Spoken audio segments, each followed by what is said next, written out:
Good afternoon. I brought a few things with me.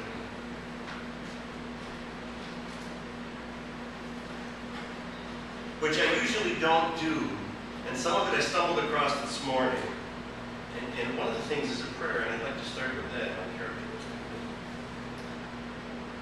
This is from a little book I picked up called Opening Prayers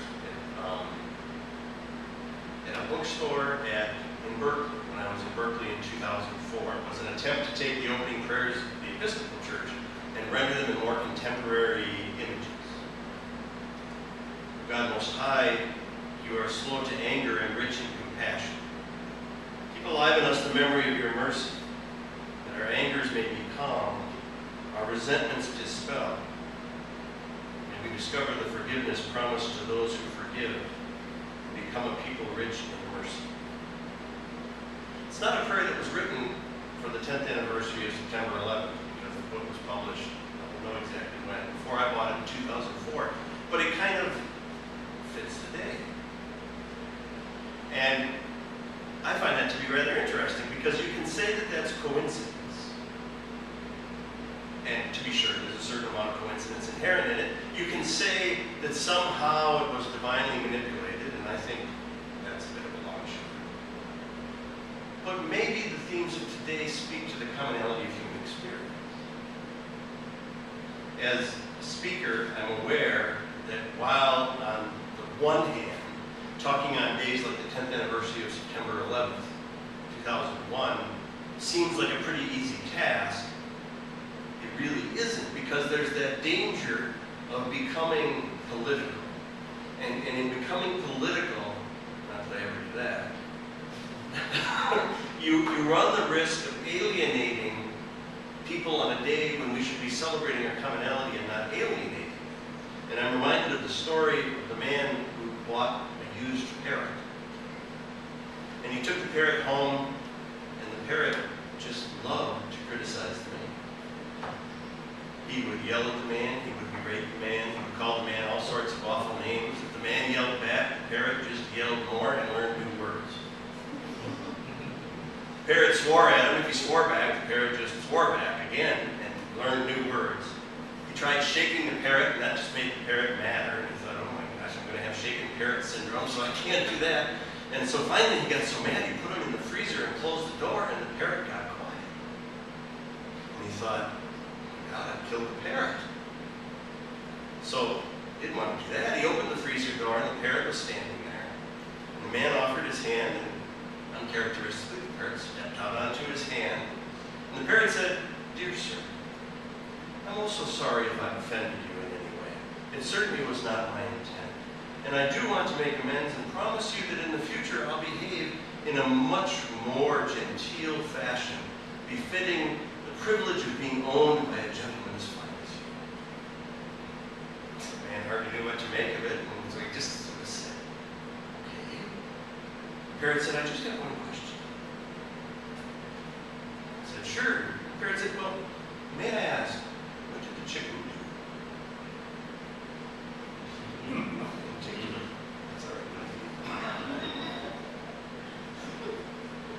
And so we get to that place where we don't want to have a misunderstanding, and yet this day is fraught with misunderstanding, isn't it? I wrote something yesterday on Facebook, and I made a comment that said that the thought process that is behind nationalism, that idea, my country right or wrong, that thought process is identical to the thought process that says, my religion right or wrong, and led the terrorists to fly the planes into the Twin Towers. Somebody interpreted that to mean that I was saying that it was somehow the fault of the people in New York and Washington that the planes were flown into the towers, but that wasn't what I was saying at all. I was trying to get across this idea that anytime we surrender our power and our ability to think and reason to an outside authority, whatever that is, we run the risk of doing things that are perhaps not what we would have intended to do had we been able to step back and disengage from it. Country music, like Western music, it's important difference. Remember the Blues Brothers movie when they were playing in that bar behind the hurricane fence? And they had looked in there, and they were, of course, the Blues Brothers, and it turned out it was not exactly a blues bar. And they went up to the guy behind the bar and said, "Tell me, what kind of music do they usually have here?" And he said, "We have both kinds, country and western." But country music has that ability to respond to national crisis rather quickly in a way that other forms of music don't seem to. And in the last couple of days, and I'm sure today, although I've intentionally not been on the computer and not been on television, we've seen replays of Alan Jackson's song, which is actually quite good. It's called "Where Were You When the World Stopped Turning?" And it was sappy in that way that country music can be sappy, and yet I think it touched that chord of mourning that needed to be touched. There were other songs like it. There were songs that, in my estimation, resonated very deeply with what I felt at that moment. Don't we all want to put a boot up the ass of people who offend us? But when we step back and take a look at it 10 years later, perhaps we discover that boots up the ass don't solve much of anything. And so I chose these readings for today. Parable, well, it's not really a parable, it's a story of the Good Samaritan. And I was relating to somebody yesterday, I don't know how it sprung into my head, but years and years ago, before I was ordained, way back in the 1990s, I was at an Episcopal church in Wauwatosa, and one of the things I did was I trained the kids that served at the altar. And my son was about, and this happened 7 or 8 years old, it was the heyday of the Power Rangers. I had a little friend named William Thompson, who weighed about 43 pounds, and was the single most hyperactive child I've ever met in my life. And he would come over, he lived 2 blocks away, and they would play Power Rangers. And I was the guy who got to do, I say that with mixed emotions, children's homilies in the summer. And we had an interim priest named Scott Stoner, who is also a clinical psychologist. Scott, a lot of respect for Scott, interestingly, and unrelated to the story, a few years ago, Scott had a near-death experience after being hit while jogging in River Hills. So if you're in River Hills, don't jog, he's hit by a car and almost died. But Scott said, "I want to do the children's homily this weekend." And I said, no, you can't. I said, yes, you can. And it was the Good Samaritan. And he wanted the kids to act it out. And I was sitting next to one of the high school kids who I had trained to serve at the altar, and up in the side pew in front. I thought, oh boy. And he said to my son, "Peter, I want you to be the man who's beaten by the rock." Not knowing my son's love of the Power Rangers, and he turned to William Thompson and said, "You be the rock." And the Power Ranger battle that ensued in front of the altar was unbelievable. I turned to the high school kid sitting next to me and I said, "The train has left the tracks and it ain't coming back." So that story is forever colored by that experience for me, and I'm aware that touching what seems to be a real easy story, it can cause you to kind of lose control of the situation. But I want to say that as a priest myself, the story is home. As somebody who plays it, being a theologian now again, Levi's role plays home. It's home. And we need to remember, because for us it doesn't make a whole lot of sense, that a Samaritan was a half-breed who was ritually impure and not allowed to enter the Jewish temple because the Samaritan was a half-breed. And I think if there's something that we need to walk away from this story on this day, it's that very often, people whom we would exclude because we aren't so very sure that we're entitled to be included ourselves. And at least if somebody catches on to us and realizes that we are who we believe we are instead of who we really are, and says, "Oh, how did you get in here?" I think there's a part of us that subconsciously wants to accumulate people to be able to say, "Well, yes, you're right. I don't deserve to be in there, but they deserve something less." And that was the Jewish experience of the Samaritan, that was challenged by the Samaritan acting out of love and compassion rather than out of fear fear and hatred. So I'm going to read a little something to you. And I don't really want you to answer, but what I'd like you to ponder is where this particular passage I'm about to read might have come from. The prophet said, open up the mouth of the cave. Bring those 5 kings out of the cave to me. They did so. Brought the 5 kings out of the cave to the prophet, the kings of Jerusalem, Hebron, Jarmuth, Lachish, and Eglon. When they brought these kings out to the prophet called for every man. He said to the military commanders who had gone out with him, come forward and put your feet on the necks of these kings. So they went forward and put their feet on their necks. And the prophet said to them, don't be afraid or terrified. Be brave and strong, because this is how Allah will deal with all the enemies. One more short passage. The prophet turned back at that time, captured Hazor, and struck down its king with the sword. Hazor had been the head of all those kingdoms in the past. They struck down everyone without mercy, wiping them out as something reserved for Allah. The thing that breathed was left. Hazor itself they burned. The prophet captured all these kings in their cities, struck them down without mercy. He wiped them out as something reserved for Allah. This was exactly as the Lord's servant had commanded. But they didn't burn any of the cities that are still standing on the mountains. They only burned Hazor. They took all the valuable things from these cities and the cattle as plunder for themselves, but they struck down every person without mercy until they had wiped them out. They didn't let anything that breathed survive. What Allah had commanded, what had been commanded to the prophet, was done exactly. He didn't deviate a bit from any command that Allah had given.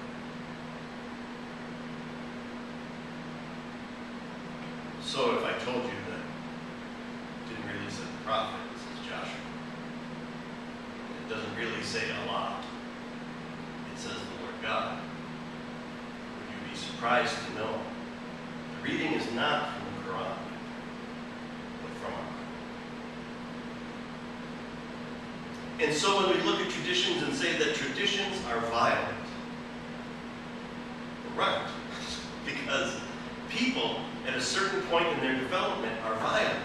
And the hope is that, in the same way that in most settings, at least contemporarily, it's considered a pretty heinous crime in war to kill everything and everybody and take everything that was not killed or destroyed away, that we might take the next step and move towards a place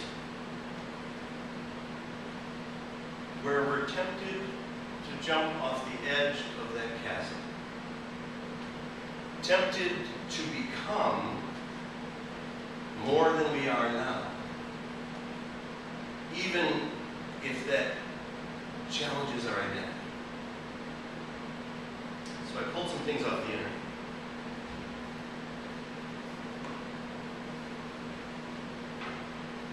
CBS poll, 10 years after 9/11. Do Americans feel safer now than before 9/11? 54% of Americans say they generally feel safe, but 46% say they feel feel somewhat uneasy or in danger. Compared with 5 years ago, 39% of Americans say they feel less safe, compared with only 14% who say they feel safer. 46% say they feel the same. Some questions they were asked. How safe do you feel compared to 5 years ago? Again, 14% say more safe, 39% less safe, 46% the same. Has life in America returned to what it was before the 9/11 attacks? 28% said mostly, 48% said somewhat, 23% said it hasn't. Nearly 1 in 4 people say they still feel nervous and edgy. Women are more likely than men to say their behavior has been affected. You may interpret that as meaning that this will surprise you. Women are much more in touch with their feelings than speaking. Fewer than half. That's irrelevant. Or a relevant question. There's an explanation offered for the skepticism of Americans, and they say it may be that nearly half of Americans don't believe that terrorism is a problem the president can do much about. Americans are also easily split on how prepared the United States is to deal with another terrorist attack. 49% say the country is prepared, 43% think it's not. Americans are especially worried about a potential biological or chemical attack. 73% say the United States is not prepared for it. How many movies have we seen since 9/11/01 about biological or chemical attacks?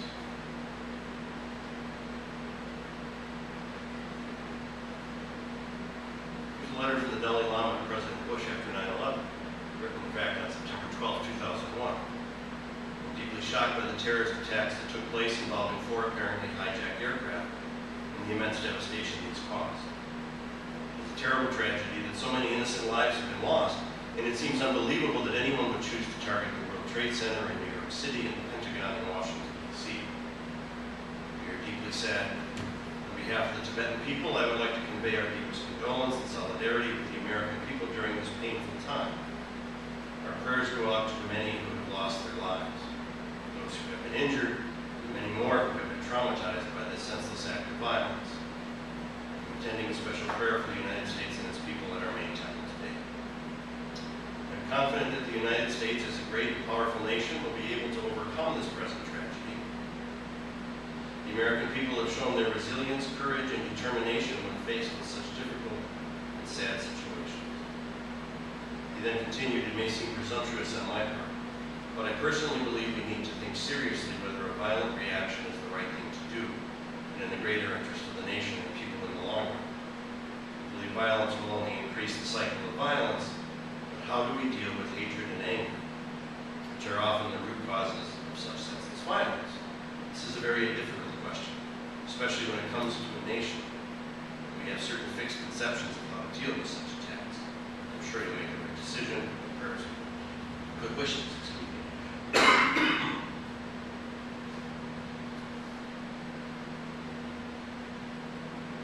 I think it would be a mistake and a disservice to think that we can never go back to where we were.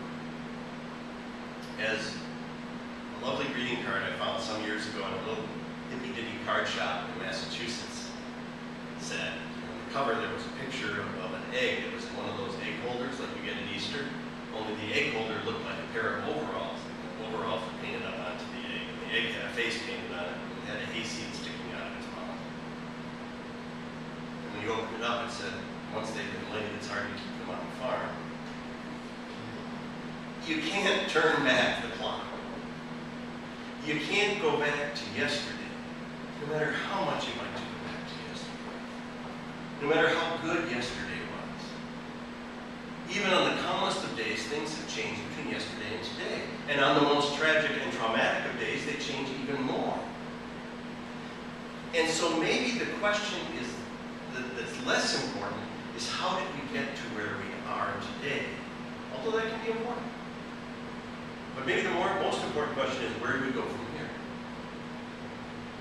How do we feel safe when we step into a machine at an airport that once blew wind up our skirts and now shows pictures of us?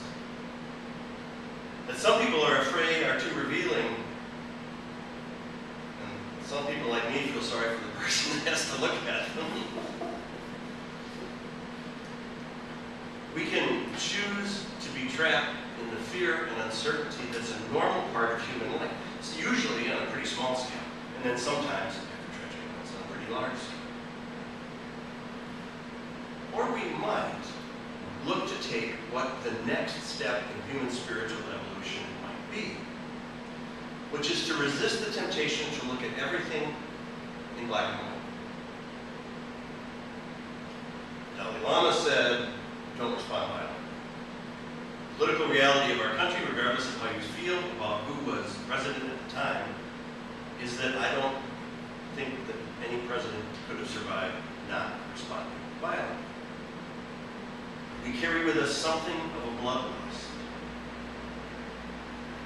And I think that's human nature, but I think it's a human nature we can overcome and grow beyond. I think if we start to recognize that what we're most afraid of is that we will cease to exist, and that that's a commonality shared by all human beings, we can start to understand that the people who both do things we agree with and do things we disagree with are motivated by the same thing, wanting to survive, and the unrealistic expectation that we can do so by things not changing. That's the place of spiritual growth. That's the place of neither black nor white but gray. That's the place of stepping off into that chasm where the fear is that I will surely die if I go over the edge. And yet as I watch people go over the edge, maybe the truth is what dies in me when I step into the chasm, when I leap out from the golden chasm, when I go to that next stage of spiritual growth, maybe what dies in me is what I need to leave behind in order to emerge a new sort of person. Will our children grow up to adulthood? Some will, and some won't. I hope for all of us here that it's not ours. Will we make it to 65? Maybe me sooner than the rest of you. Or maybe I won't.